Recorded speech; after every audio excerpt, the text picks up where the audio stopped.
Kawhi Leonard ends up coming up short once again in the playoffs. Now, do you guys think this is a situation that can be fixed, or do you guys think Kawhi Leonard should look to join forces somewhere else if he wants to win a championship anytime soon? Well, first things first. I think this situation right here can definitely be fixed. I think Kawhi Leonard has to look inward to himself and actually figure out what he's not necessarily doing the best. I think one of the best things, or one of the biggest things he could possibly improve on, is being a leader. We understand what CP3 is doing, even though he doesn't necessarily drop a bunch of gaudy numbers. He doesn't necessarily have the statistical output that Kawhi Leonard has, but he has the leadership. He brings a certain level of actual accountability to his team. Kawhi just doesn't have that. Now, the overall thing that I think Kawhi should do, I think he should definitely look to leave. I think because he's not necessarily going to be that guy to take up that leadership role, it's not necessarily a very good situation for him. Paul George isn't necessarily going to be the leader. Of course, Pat Bev isn't necessarily going to be the leader. Nobody on the team is really going to be the leader. And I think for a team, or for a person like Kawhi Leonard, who can't necessarily be the leader, for a person like Kawhi Leonard, who's very much struggling with injury concerns, needs to go to another team that has a foundational piece there that he can kind of be a secondary to. Not necessarily, I'm not necessarily saying that he has to go to a team where he's going to be the secondary option, but just where he's not necessarily needed to do all the things that the Clippers are going to ask him to do. Play about 70 games, be 100% healthy a lot of the times, and also win a championship. That's probably not going to happen with the Clippers, and especially going into an offseason where they're going to be cap strapped and Kawhi Leonard is going to be looking for another big deal. Reggie Jackson was a very big part, or a very big contributor in the playoffs. He's most likely going to be going. He's going to be looking for a bigger contract. So at this particular point, their third best option is probably going to be who, like Serge Ibaka, Nicholas Batum, is going to be looking very scary. So the Clippers right now, they're going to only be getting worse. They're going to only ask for more from Kawhi, and I don't think that Kawhi can actually get at. I get what you're saying about the leadership role. It's kind of like I feel like you comparing it to like a Golden State situation where KD and Steph were obviously the best players on the team, but Draymond was the leader of that team. Like, so I think he should stay on the simple fact that we saw a different side of Paul George. These last few games without Kawhi. I think Paul George actually gained more life, or put more life into his career, because he was known for being a playoff choker. But I think the last few games he's proven that had Kawhi been healthy, I mean, I don't know, they could have gave the Suns a little bit more of an issue. Now, as far as the Clippers and how they're going to be set up, you're right. Reggie Jackson played a huge role. He stepped up big, even making it a series with Kawhi hurt. Therefore, he played himself into a contract year, so he's most likely out of there. Pat Bev is not a leader. He's just, a pest. I mean, and I mean that with all respect. And again, Kawhi is not a leader. He's a great player, but not all great players are leaders. You look at Steph Curry, great player, he's not a leader. But I think that they're literally a few like locker room guys away, as weird as it sounds, from actually going to the finals. They have everything they need. When you have two two-way dominant wings like that, and again, you got to look at everything they did to get Kawhi. I mean, they gave up a lot of draft capital to get Paul George. And then they got guys like Nicholas Batum. They brought in Serge Ibaka. They brought in a point guard, and Rondo traded Lil to make him happy. Reggie ended up taking Rondo's spot. So, again, this franchise will do anything like Kawhi asks for. They're going to give him as much money as he wants. They have an owner who has money, for generations. It's all about getting the right pieces, the right locker room guys, the right voices. So I think he should stay, man. And Kawhi should go in with a list of guys that he would like to come in that can be that vocal leader and make it happen. I understand what you're saying, and I do feel like there's a solution to the problem in LA with the Clippers, but I just don't feel like they're well equipped enough to solve that problem. So that being said, I feel like Kawhi Leonard should get up out of LA. In fact, Kawhi Leonard should get up out of the West. He needs to take his ass back to the East, because last time he was in the East, you saw what happened. He won a championship. All right. So the East is in a state where he doesn't have to play the whole season. He can sit out a couple games here, sit out a couple games there. That's what Kawhi Leonard likes to do. If he goes to the East, he'll have a way easier road to the finals. Yeah, he'll have to deal with the Nets at full strength, but depending on the team he ends up on, I don't know, maybe a Boston Celtics, if they find a trade to get rid of Jaylen Brown and some other pieces, and maybe you can find a tandem with Jason Tatum and Kawhi Leonard. Now, that's just a thought. I'm just throwing it out there. But I feel like Kawhi Leonard, if he does want to find success, he'll find it more in the East according to his play style, which is he's going to sit out a lot of games for him to be healthy in the playoffs. Now, that part is on him. He needs to find a way. He needs to have a change in routine or something for him to stay healthy. Because I honestly feel if Paul George plays the way he played now and Kawhi Leonard actually played, we're having a whole different conversation, and the LA Clippers are in the finals right now. Until Kawhi finds a way to stay healthy and stay on the court and be there when it matters most, he needs to find a new routine. Yeah, I mean, I completely agree. The big thing about me with the Clippers right now is the fact that I don't necessarily think that Paul George is going to be that guy if he has Kawhi Leonard next to him. One of the things that we did see in this playoff series specifically is the fact that he reverted back to what he was like back in his Pacer days when he was the number one option. I think if Paul George is playing off ball a little bit more and kind of deferring to Kawhi Leonard, he's probably not necessarily going to be in his rhythm that he was this year. And because of that, I don't necessarily have much faith in in Paul George, going forward. Now, another thing has to be the options that Kawhi Leonard possibly has, and I think this is going to be the next question that we have. Where, if Kawhi Leonard does actually leave, where should he go? I think a very good place for him to look to would have to be either the Miami Heat or the Dallas Mavericks. Obviously, I'm a little bit biased because I'm a Miami Heat fan. I think he should definitely come home.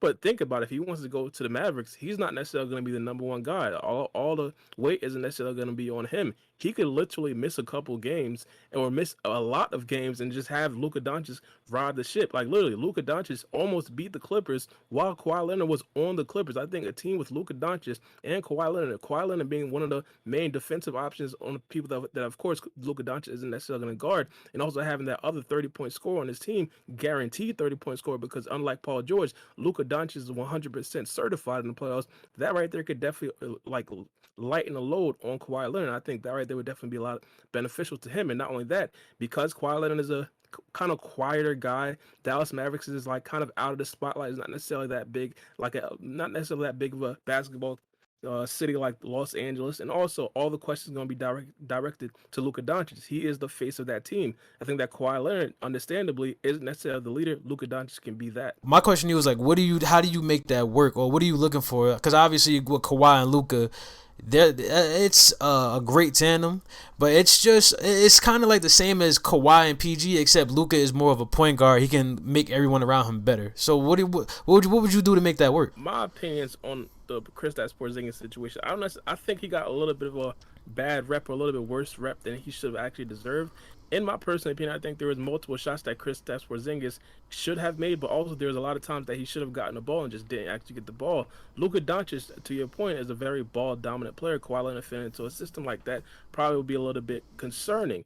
But I personally believe that Luka Doncic, not Luka Doncic, Kawhi Leonard naturally is an off-ball player. Of course, he is very good with the ball in his hands. But I think once Luka Doncic understands that there is a Hall of Fame player right next to him, first ballot at that, also a legendary scorer, he's probably going to understand that I have to dish it out a little bit more. Kristaps Porzingis, I think they should definitely keep him in because he spaces the floor. Luka Doncic and Kawhi Leonard, even though they're very good or decent three-point shooters, they want to get to the basket. They want to put pressure on the team, drive and kick. I think Kristaps Porzingis could definitely be a very good security valve to actually kick it out for them. And not only that, having Kawhi Leonard on the team would actually lighten the burden on Kristaps Porzingis in the regular season. He wouldn't necessarily have to do a lot defensively, mainly because people not necessarily blowing by Kawhi Leonard like how they were blowing by Tim Hardaway Jr., etc. I think it would kind of be a little bit easier for Kristaps Porzingis. The shots would still be a problem, mainly because I don't necessarily think that his shot amount will actually rise. But I think all in all, he'd definitely be a very good piece to put or slot and flank by Kawhi Leonard and Luka Doncic. So for you got Miami and Dallas. Adrian, what teams would you suggest Kawhi go to? I strictly believe Kawhi just needs to go to the East. My strongest opinion would be if he finds a way to get onto the Celtics. I know Brad Stevens is a first-year GM now. If he wants to start off with a bang, make a big splash. If you have to choose between Jason Tatum and Jaylen Brown, I think we all know who we're keeping. It is Jason Tatum. Yeah, of course. We all agree. So Yeah. if I'm Brad Stevens, I'm calling up whoever's the GM in LA, and I'm telling him, yo, I have Jaylen Brown, I have these draft picks, I have these pieces. What do you want for Kawhi? I'm finding a way to get Kawhi onto the Celtics. I feel like Kawhi on the Celtics and maybe another piece or two, they can beat the Brooklyn Nets in a 7-game series. I feel like that team would be better than the Brooklyn Nets if, in fact, Kawhi can stay healthy for the playoffs. But I'm not going to put all my eggs in one basket. It doesn't have to be the Boston Celtics. Now, I want everybody to take a seat, you feel me? Buckle down. If the New York Knicks can find a way to land Kawhi Leonard and a marquee free agent this year, they might be the best team in New York. They might be better than the Brooklyn Nets The East might be theirs if they find a way to land Kawhi Leonard. With Tom Thibodeau as his coach, a defensive-minded coach with one of the defensive greats of all time, I feel like the New York Knicks, if they find a way to do it, look alive. Listen, first things first. New York Knicks aren't getting anybody else up this. You understand that they got caught lightning in a bottle with Julius Randle, and even that's a little bit tricky, mainly because he turned into Casper in the playoffs. Fool's gold. I think if he goes to the East, Boston is definitely a compelling idea, mainly because first things first, it would be a sign and trade, mainly because they don't necessarily have the cap space outright. But I think, of course, wings with Jason Tatum and Kawhi Leonard is definitely appealing. But I think, one of the best options in the East, or the best option in the East for Kawhi Leonard would have to be Miami. We talked about the leadership component. Jimmy Butler is going to be number 2. Jimmy Butler is going to be number 1. Bam Adebayo is going to be number 2. When it comes to leadership, Kawhi Leonard is probably going to be number 3. Now, scoring wise, it's probably going to be Kawhi Leonard, but all the questions aren't necessarily going to be directed to him. I personally believe that right there, if Kawhi Leonard would actually come to the Miami Heat, Miami Heat would be undisputably the number 1 defensive team in the NBA. We wouldn't even need to score 100 points per game. Like, let's be honest. Not only that, it would also come down to just the experience and the coach. I think that Kawhi Leonard does very well with a very good experienced coach, Hall of Fame coach. Not saying that Tyler Lue wasn't necessarily that, but we understand that he didn't necessarily finish the season with them. I personally believe that Eric Spoelstra could possibly get a little bit more out of Kawhi Leonard, push him a little bit more. Not necessarily saying that he's going to play 82 games per season, but I think practice-wise, the way he preps for the game, right now it seems like Kawhi Leonard gets everything that he wants in LA, mainly because that's his hometown. He pretty much leveraged everything to pretty much get there. I mean, they pretty much had to cow down to everything that he wanted over there with the Clippers. I think Pat Riley and Eric Spoelstra are not necessarily going to give Kawhi Leonard that out. He's going to have to work. He's going to have to be on time, things like that. So I think Kawhi Leonard, if he wants the best out of him and not necessarily be in the spotlight, Miami Heat will probably be the best. But I think if he wants to, still kind of chill a little bit, but also be in a secondary position, not necessarily be the leader, Dallas would have to be that. I don't see the Knicks. I think the Celtics is definitely I think the Celtics definitely is an interesting option. Now, Rob, I don't disagree with you. I do think that Kawhi Leonard on Miami is a great fit. But I want you to think like a GM. If you're Miami and you're trying to trade for Kawhi, don't you feel like you would give up too much to acquire him that when you do get him, it's not going to be enough? No. What pieces does Miami have that they can give up and still be fine if they do land Kawhi? That we can't. First things first. You put Jimmy Butler, Bam Adebayo, and Kawhi Leonard on the same team. You could, us three. You feel me? Me and Tyler, or bump that. Panda and Tyler, y'all start. I'll come off the bench as 6 man. I think that could definitely still be a very good rotation. But regardless, I think the development system with Miami Heat and the way that they actually pick players and actually find players diamonds in the rough, I think that right there could definitely be suitable to how they actually build a team. I personally believe that you in a trade, you probably wouldn't necessarily give up both Tyler Hero and Duncan Robinson, but I think everybody else, you let them go. I mean, keep at least either Tyler Hero or Duncan Robinson, and everybody else, you let them go. You just need shooters around those 3 people right there, and I think you have a very good lineup. You and I both know there's no way. If Miami does, in fact, trade with the Clippers, they're keeping both Duncan and Hero. Well, here's the leverage. Let's say Kawhi Leonard already resigned to the fact that he's going to be leaving LA. The Dallas Mavericks could sign him straight out. They don't necessarily have to trade for Kawhi Leonard. So if you're the Clippers, would you take a package of, let's say, Duncan Robinson plus a bunch of picks and some tertiary players, probably Andre Iguodala, or let Kawhi Leonard walk for nothing? You'd obviously take the package. It's a tough position to be in. Yeah, so at me as Pat Riley, why am I leveraging all my assets to get a player that we know is not going to stay? It wouldn't make any sense. I'm just sweetening the deal by adding either Tyler Hero or Duncan Robinson. Now, Tyler, I know you believe that Kawhi should stay, but just for the sake of the video, I want you to put yourself in the shoes of any GM of where do you think Kawhi should go? You got to give me at least one team. Well, I definitely agree with you that if he goes to the East, it'll probably be a lot better for his career. I mean, shoot, I don't really understand what was wrong with the Raptors. Had he been on the Raptors, they probably could have went back to back. But let me tickle your fancy. How about Golden State? I'm hearing that Golden State is targeting a guy like Pascal Siakam. Why can't they target a guy like Kawhi Leonard? And I think that would be a perfect fit for them. The way that they play the game. They use that Spurs basketball system where everybody getting a touch. Draymond Green would be your leader. It will be literally the same, if not better, when Kevin Durant was there. Plus, you'll have a healthy Klay coming back. I think that's very unrealistic. That'll be like my reach team, but I would say Golden State would have to be a good fit for him to consider, and he still gets to stay in that California area.